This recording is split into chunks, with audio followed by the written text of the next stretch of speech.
Hola, espero que estén muy bien. En este video les traigo la comparativa lado a lado entre los Smart TVs Samsung Neo QLED QN90A y también Neo QLED QN85A, en este caso de 55 pulgadas. Les voy a mostrar algunas de las funciones Smart más importantes, también por supuesto la comparativa en cuanto a calidad gráfica con contenido en SDR o rango dinámico estándar y también en HDR o alto rango dinámico, el rendimiento en videojuegos, también el rendimiento del sistema de sonido de ambos televisores. Pero antes de empezar, quiero de nuevo pedirles disculpas a aquellas personas que me decían que la versión QN90 para Latinoamérica, por lo menos en este tamaño de 55 pulgadas, venía con panel ADS. Y yo les seguía aterricando que no, que era OVA, porque yo creía que lo que decían en ratings.com era que en todo el continente americano venía con este tipo de panel, pero no, aparentemente solamente en Estados Unidos, en Canadá y en algunos países de Europa se vende la versión con panel OVA. Ya confirmé entonces que esta versión aquí en Latinoamérica es con panel ADS. También el QN85A tiene panel ADS, que es una especie de IPS o que se comporta muy similar. Vean entonces todo el video para que puedan decidir si alguno de estos dos televisores les conviene comprar. Bueno, primero que todo aquí pueden corroborar que se trata del QN90 a la izquierda y del QN85A a la derecha. Recuerden, ambos son Neo QLED y ambos tienen paneles ADS. En cuanto a la uniformidad de colores grises, los dos televisores arrojan muy buenos resultados. Sin embargo, el efecto de pantalla sucia o Dirty Screen Effect es un poquito más notorio en el QN85 a la derecha, aunque no me parece que haya una diferencia abismal entre ambos. Y además, este efecto es prácticamente imperceptible cuando van a ver contenido normal, o sea, con más colores, si lo decimos así de alguna forma. En cuanto al tema de la representación de colores, la verdad es que los dos realizan trabajos muy parecidos. De pronto la diferencia sí más remarcada es que en el QN90 de la izquierda los colores algunas veces tienden a lucir un poco más oscuros, pero al mismo tiempo un poquito más intensos, más fuertes o levemente más saturados. En ambos el tema de los detalles es increíblemente bueno. El tema del contraste entre las partes con colores vívidos y las partes oscuras a mí me parece genial, casi que espectacular en los dos televisores, a pesar de que tienen panel ADS, y esto es gracias a la tecnología Full Array con mini LEDs principalmente y a la muy alta cantidad de brillo en ambos televisores. En el QN85A de la derecha en SDR tiene 1156 nits y en HDR 1222 nits. En el caso del QN90 de la izquierda, recordando que tiene panel ADS y que no es VA, en SDR tiene 1347 nits y en HDR 1402 nits. Y si bien en teoría hay diferencia, la verdad es que en la práctica ese tema de la diferencia entre brillo en ambos televisores es muy poco notoria. Y en lo que tiene que ver en cuanto a las tecnologías HDR o de alto rango dinámico, los dos soportan las mismas HDR10, HLG o Hybrid Log Gamma y también HDR10 Plus. Tengan en cuenta que ningún televisor Samsung hasta la fecha soporta la tecnología conocida como Dolby Vision. Ahora bien, en cuanto al tema de la uniformidad de los colores negros, los dos televisores realizan un muy buen trabajo gracias a la mencionada tecnología Full Array con mini LEDs que ambos soportan o que ambos tienen. Aquí se nota un poquito más la diferencia en cuanto al brillo a favor del QN90A, pero el QN85A no se queda atrás. El tema de los colores negros es muy bueno en ambos televisores, principalmente cuando se ven así sus pantallas de frente. El tema del clouding es casi imperceptible y el tema del blooming alrededor de algunas zonas o de algunas formas es también muy poco perceptible. El problema, como muchos ya saben, es que cuando el ángulo de visión empieza a ser más amplio en ambos televisores se empieza a notar este feo efecto blooming amarillento que es muy notorio en ambos televisores, que puede ser muy molesto para varias personas. Recuerden, este QN90A versión Latinoamérica viene con panel ADS. El QN85A también viene con panel ADS. En Norteamérica, por lo menos en Estados Unidos y en Canadá, el QN90A de 55 pulgadas se consigue con panel VA. No sé si tenga este mismo problema, solamente se los muestro aquí en esta versión con panel ADS. El QN85A en Norteamérica de 55 pulgadas también viene con panel ADS. Y en cuanto a las relaciones de contraste nativas, en el QN90A es de 1787:1 y con el local dimming de 2438:1, y en el QN85A nativa es de 1373:1 y con el local dimming de 1956:1. Ahora bien, con videojuegos sucede prácticamente lo mismo. Hay blooming amarillento, en este caso notorio también viendo las pantallas de frente. Este es el videojuego Destiny 2, uno que soporta resolución 4K y también HDR o alto rango dinámico. Por supuesto, el blooming amarillento es más notorio cuando el ángulo de visión es muy amplio, pero también, como pueden percibir, de frente se puede notar mucho y puede ser muy molesto para algunas personas. Ahora bien, este es el Resident Evil 7 también en 4K con HDR, y por lo menos aquí en este videojuego el blooming amarillento así de frente es imperceptible, el clouding también lo es.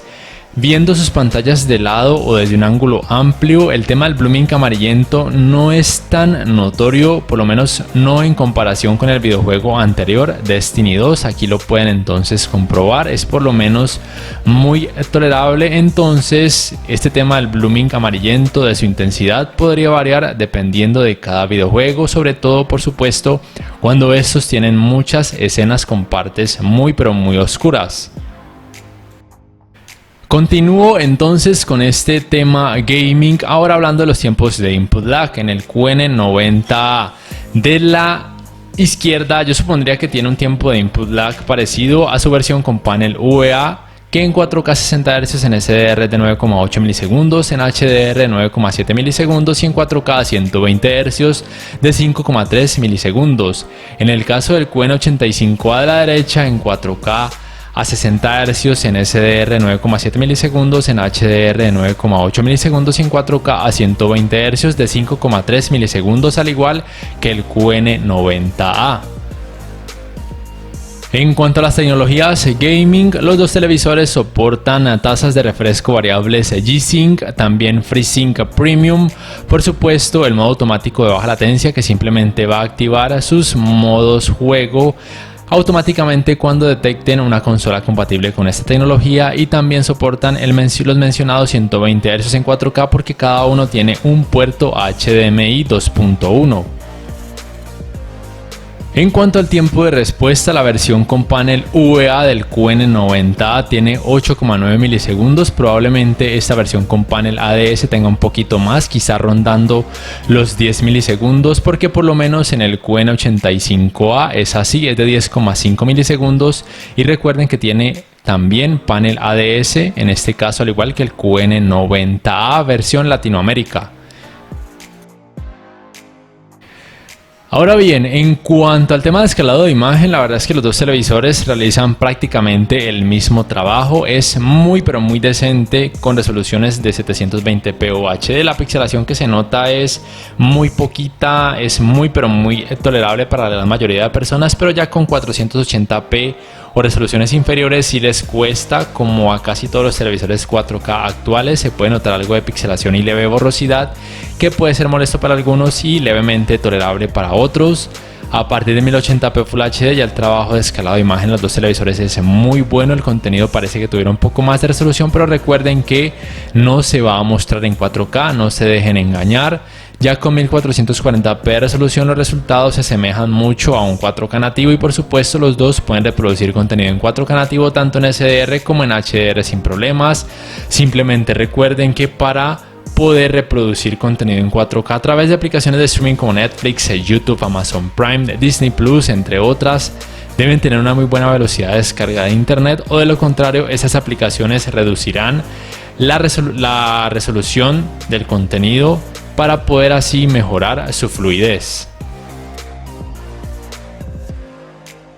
En cuanto al manejo del movimiento, la verdad es que los dos televisores muestran muy buenos resultados. Los problemas de tartamudeo, borrosidad o vibración son prácticamente imperceptibles para el ojo y cerebro humanos, por lo menos en la gran mayoría de contenido. Cada uno aquí en los ajustes de claridad de imagen, en cada modo de imagen, tiene estos tres parámetros que pueden modificar de acuerdo a los resultados que vayan observando en el contenido que estén disfrutando. Si lo colocan en personal y el contenido tiene muchos FPS, se puede observar algo de vibración o de tartamudeo, entonces la mayoría del tiempo colocarlo en automático sería lo recomendado, por lo menos en este tipo de casos. En cuanto a los ángulos de visión, en ambos televisores son buenos en el sentido de que los colores no lucen tan blanquecinos, pero este problema del clouding, en este caso amarillento o nubosidad amarillenta en ambos, es notorio en algunas escenas cuando el ángulo de visión es amplio, como están pudiendo notar. Se puede percibir esa nubosidad amarillenta que puede ser molesta para muchas personas, pero es con algunos tipos de contenido, porque por ejemplo con ese efecto de clouding o nubosidad amarillenta no es tan perceptible, o por lo menos no es tan molesto en ninguno de los dos televisores. Entonces, para que tengan esto muy en cuenta. El manejo de los reflejos es prácticamente igual, es muy pero muy bueno en ambos televisores gracias a sus paneles ADS y también a que los dos cuentan con una muy alta cantidad de brillo para contrarrestar los reflejos. Por ende, son televisores muy recomendados para disfrutar en habitaciones que reciban mucha iluminación artificial. En cuanto a los controles, los dos tienen el mismo diseño, el One Remote. Los dos tienen panel solar y también se pueden cargar vía USB tipo C.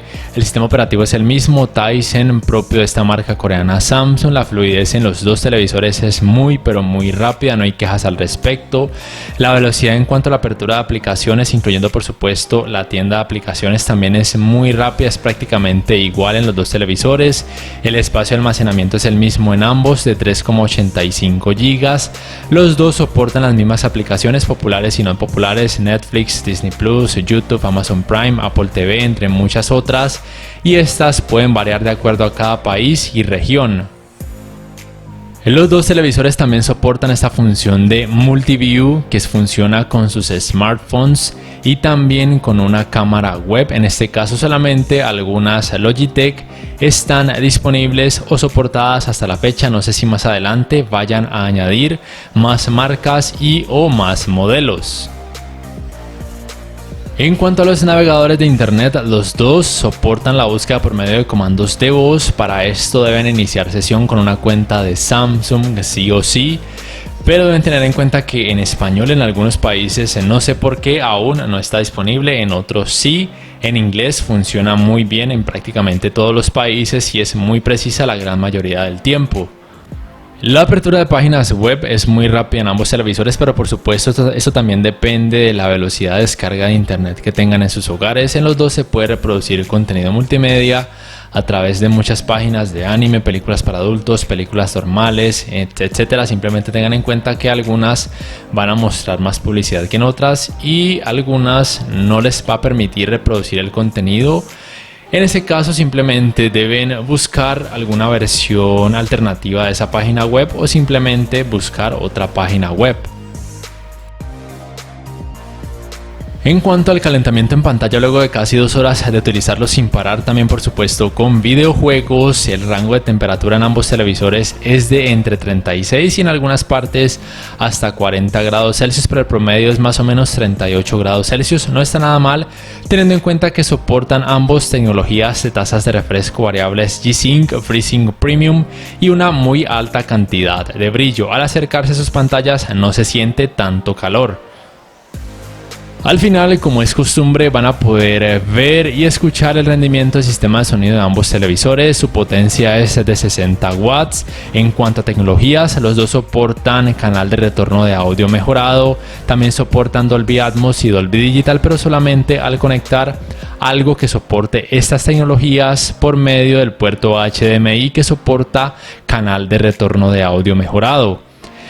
Ya si me preguntan si valen la pena o no estos televisores, como muchos ya saben, por lo menos aquí en Colombia y creo que en otros países sus precios han decrecido considerablemente entre 300 y 350 dólares, que no está nada mal, pero aún así siguen siendo un poco costosos y no sé si ustedes puedan tolerar el problema del blooming amarillento que ya les mostré. Si es así, si pueden tolerar este problema y si tienen el dinero, adelante, son excelentes opciones, tienen una muy alta cantidad de brillo y aún así sus escenas no se van a notar opacas. La verdad es que la única pega es el blooming amarillento, por todo lo demás son muy pero muy buenas opciones. Ya para terminar, recuerden que si este video les ha gustado, les invito a que por favor le den me gusta, que se suscriban a mi canal si aún no lo hacen, que activen la campanita de notificaciones y que si pueden me apoyen por medio de Patreon. No siendo más, los invito entonces para que puedan juzgar el rendimiento del sistema de sonido de ambos televisores. The swarm brought ruin to our world. Our proud people became refugees.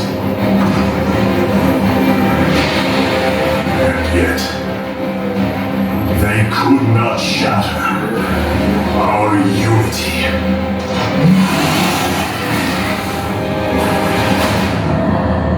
For we are bound by the color, the sacred union of our every thought and emotion.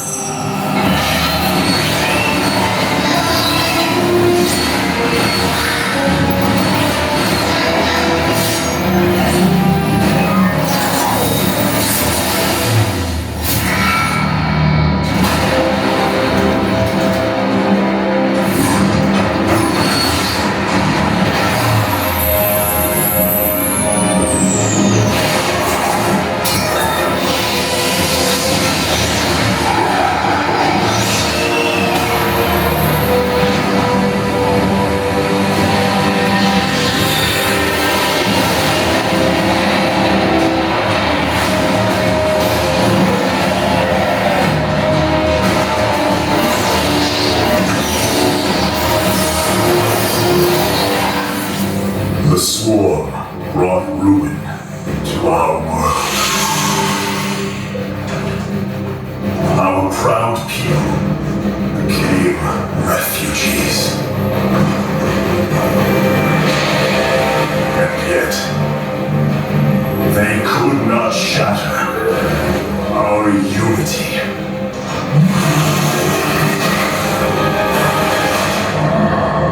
For we are bound by the color, the sacred union of our every thought